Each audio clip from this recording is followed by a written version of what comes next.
Hey guys, what's up? It's Mabasei here, and today we're going to take a look at a video made by a user called Dreamy Diglot. And just forewarned, it's really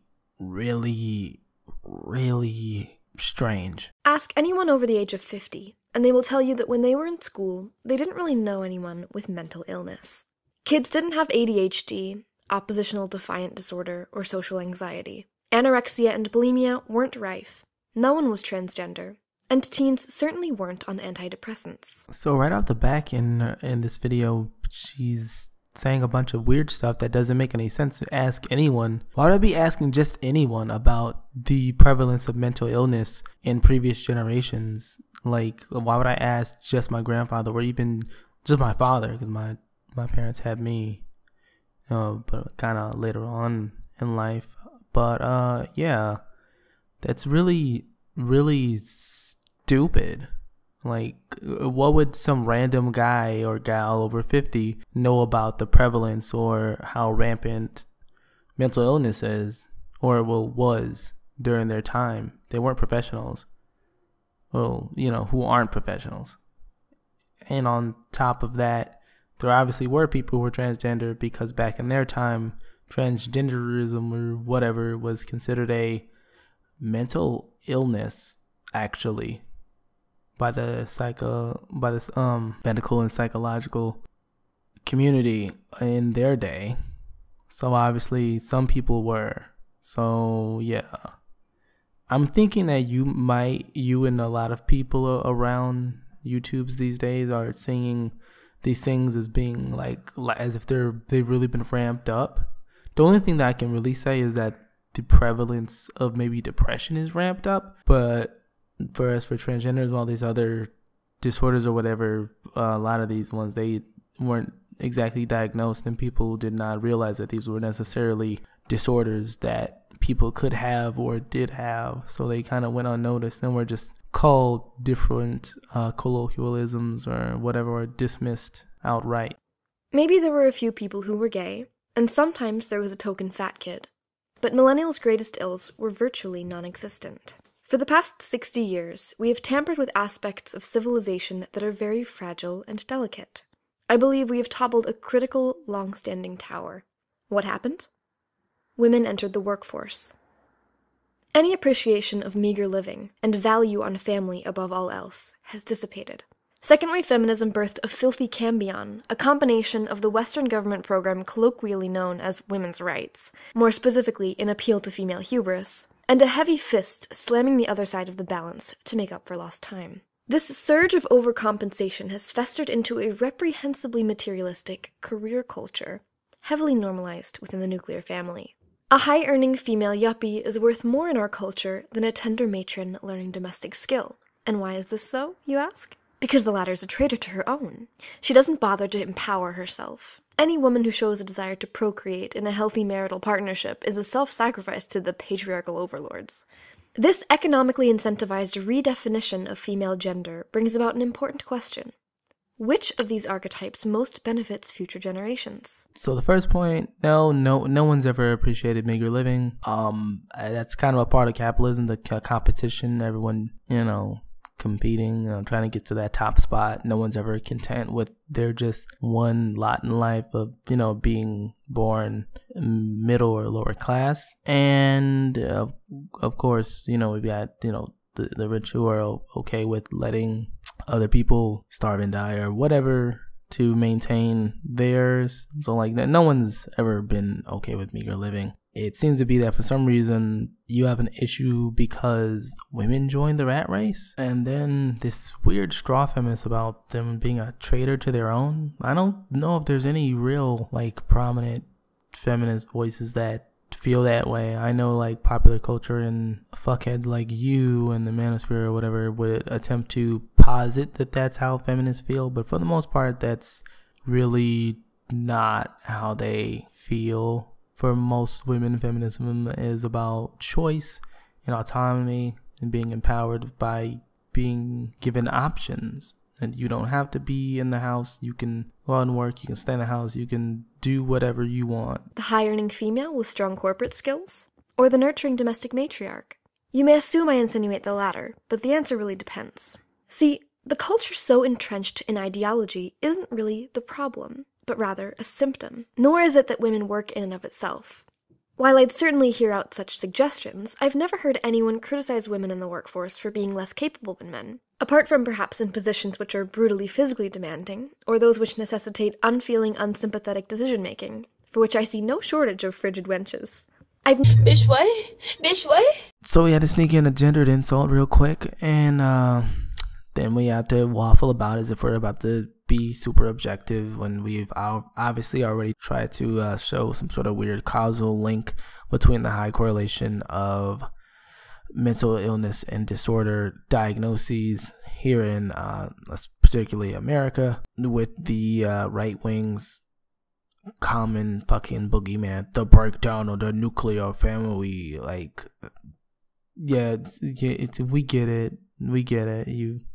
You think mommy or whoever, whatever the fuck, somebody should stay at home because it's much traditions. Never heard the capability of women come into question on this issue because I don't really think it does, except in strawman accusations from opponents claiming such to put their positions in some deluded moral high ground booster seat and avoid really considering heavily marginalized perspectives. The dilemma we face is somewhat simpler.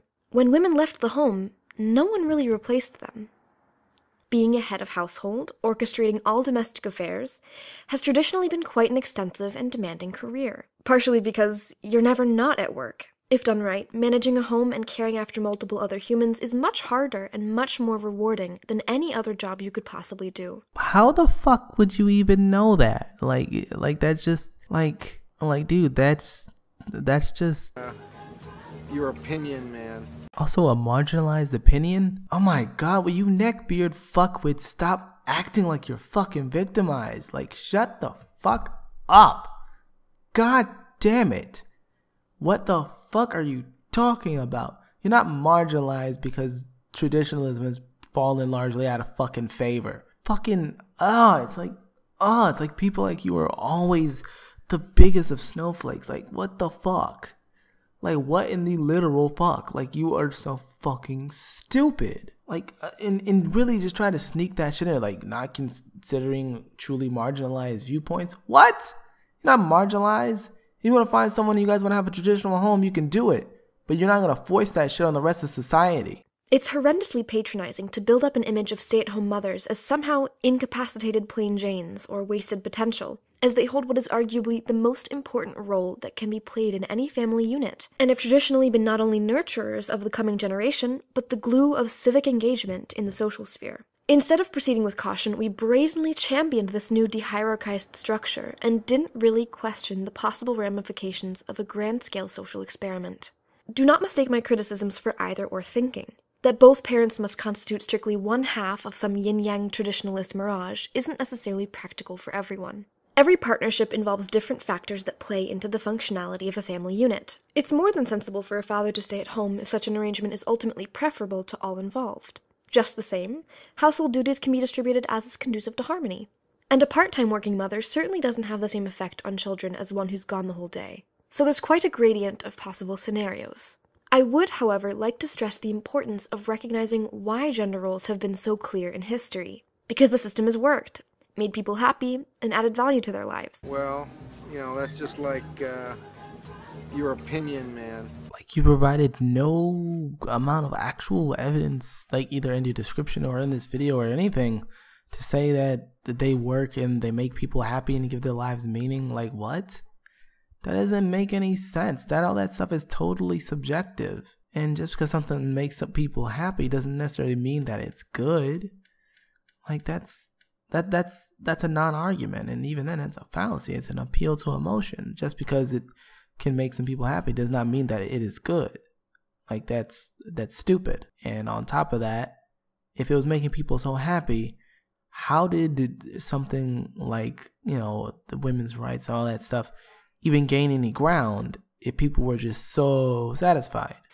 In order to get more creative with delegating parental responsibilities, I think it is crucial to be aware of why certain structures have worked and what can be taken from this. And I personally would argue that the more boundaries become blurred and duties overlap, the more possibility there is for inefficiency, dissatisfaction, and most toxic of all, heightened levels of stress to creep in. Real world work experience actually disagrees with you. Almost every single company or restaurant, store, whatever that you were in that's worth a fuck cross-trains employees, just in case someone, all of a sudden, I don't know, falls down, dies, doesn't come in that day, calls in sick, whatever. So having people with overlapping duties, overlapping abilities to be able to perform certain tasks is actually really good for just about anything. Even in your day-to-day life as just a person, it makes sense for you to be able to do multiple things. That's just a stupid point. It flies in the face of all of reality. And I hope that the word stress there evokes just as many images of frazzled, exhausted, dissatisfied working parents in your head as it does in mine. Because I think this overextension of our limits and its resulting emotional impact is what ultimately leads to so many cases of family dysfunction and things like abuse and divorce. It is impossible for two working parents to optimally invest in their own child, as by nature of their very working, neither can devote all of their energy to the well-being and development of their offspring. Both parents unnecessarily assume the same role, by default pushing off and abandoning one which is more important. Now, I'm aware that what I say has the potential to offend many people, and that is not my intention. All I have to say is this: it is fully your choice how carefully or carelessly you choose to raise your children. It is your choice what kind of an environment you would like to create for them. It is your choice whether or not to take your job seriously, and you are responsible for every single one of your decisions. Yeah, none of that actually even takes away from the fact that you're just an asshole who's attempting to shame people with working parents or shame working parents. As a person of a household with two working parents, you're out of your fucking depth here. You are not a parent. You have no clue what it's like raising a kid and how much that's cost and how much that varies from where you are. So two people contributing is probably the best bet in this day and age, which is probably why you attempted to sneak in the thing about the appreciation of meager living, because you would probably enjoy that there be people or a person or someone who stays at home and they're not being as much as two fully working parents. They would be living, I guess, meagerly, but at least their kid would be getting all the attention they need. This stuff really confuses me. The way that you're going on this tangent about kids and stuff is really weird. So you want people to give their kids more attention, but you've made videos where you've said that people are snowflakes and all this other stuff. And a lot of people will characterize those people as being too coddled by their parents. So which one is happening? Are both these things happening at the same time? Are people being coddled by their parents and neglected at the same time? How is that possible? What does that mean? And furthermore, I think anyone knows that how they raise their kids is fully on their own shoulders. I don't think anyone needs you to really remind them of that. And you've still presented no real evidence as to why any of this stuff is connected to any of this stuff. How could are you literally attempting to make the argument that people get divorced because of how much they work, but one of the top reasons that people list for filing for divorce is fucking money, and then somewhere real close up in there is sex? How is any of that related to things such as abuse in children? You just throwing together a bunch of phenomena and hoping that no one notices that none of that shit makes any actual sense when you actually just do a freaking Google search. What the fuck is this? What is this video? All of which have permanent consequences. Continuing on, there is no excuse of financial hardship when it comes to two parents working. For if you cannot afford to raise children in a way that is most beneficial to their own well-being, then either because you are too selfish to put your child's needs above your own desires, or because you are genuinely financially unfit, you should not have them. It is the duty of any parent to orient his or her life around meeting the child's needs, because once you make the decision to create another life on the face of the earth, someone who had no control over being born and is at the mercy of you and your preparation, mistakes, and capabilities, that takes the spot of priority number one, at least as far as I'm concerned.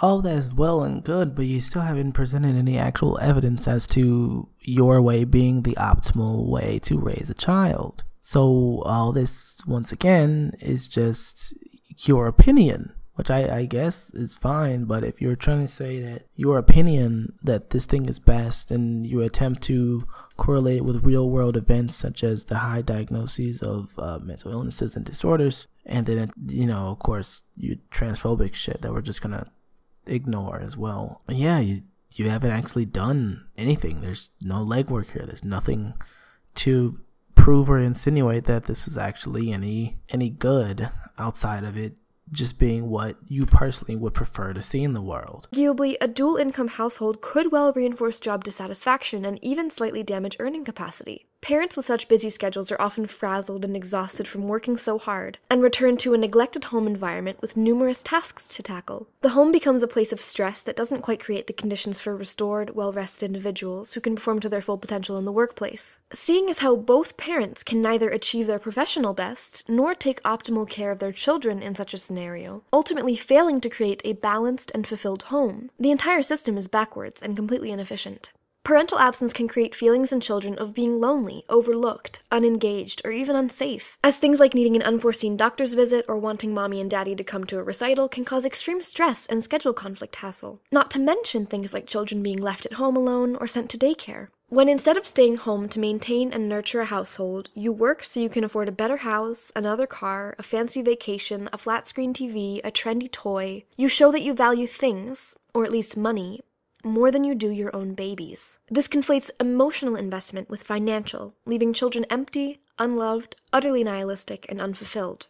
Nihilistic? That's the word? You used nihilistic. So you think that kids who grow up with two parents going to work they have complete disbelief in all values, like they don't believe in value at all, like that's what nihilism is, or that's what a nihilistic view is, where you think that something is completely arbitrary and means nothing, like that's what happened.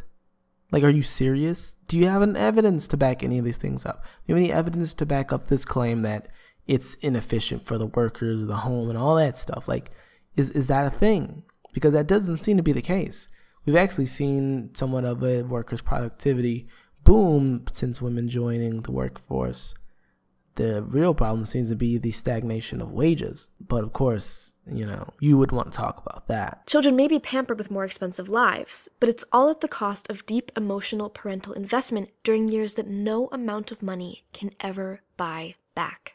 I don't know about you, but my favorite childhood pastimes were reading, writing, and spending weeks building elaborate forts out of dead vegetation in the woods. But mainstream culture seems to indicate that parents think it's more important to give your child an iPad than to read to them. That investing in your daughter is no longer taking her to the park, painting pictures together, or baking cookies. It's dropping her off at daycare to be raised by strangers, while you hold down a job that doesn't make much of a difference in the world. That really doesn't make any sense. That's not... No, like, wages have been largely stagnant, and your side opposes a living wage, opposes fucking abortion for the most part, opposes making contraceptives cheap and easy to access, opposes comprehensive sex education, all these things that could actually help people in planning families and making sure that they would not end up in being able to achieve your optimal situation. Like, you oppose, so it doesn't even make any sense. Like this is all just fucking right-wing blow hard bullshit. Like what even is this video? I ask again. I genuinely don't know. Oh, better put in some more hours. And even more, actually, as the more you work, the more money you need to afford dropping little Jimmy off at daycare because of all the hours you're away. Imagine for a moment that in the future, you ask the adult children of today what their favorite memories were. I say to you with confidence that playing Flappy Bird and posting on Instagram will not be answers. I think one of the most integral reasons for the apathy and demotivation of our generation is that as a society, we have lost any and all self-reinforcing values. There is no longer a common effort, no real sense of community, and no prospects for my generation's future. When you consider things like college debt, the unemployment epidemic, the demise of homogeneously American culture and civic engagement, skyrocketing rates of divorce and single parenthood, and the shattering of the nuclear family. Combining constant technological overflow with the absence of parents spells out the death of a culture. It results in the growth of a profound disconnect. You become either too busy to share yourself with those around you, or too absorbed in meaningless distractions. Traditions and understanding of family heritage remain unbestowed. So this doesn't really go anywhere. She doesn't present any evidence. As I said, there's nothing in the description that really shows it. This is just a bunch of shit that she just pulled out of the fucking manosphere and put it to page, and is now just reading it all off in like this pseudo Sargon tone format. That's just all that's happening here. This video went on way longer than it should have already. If you'd like to watch the rest of her video, that will be in the description. And if at this point you made it this far, I would like to thank you for making it this far, and please remember to subscribe to the channel if you haven't. Rate the video, it helps a lot, and let me know what you think about her arguments, my arguments, etc. in the comment section below, and I will see you guys later.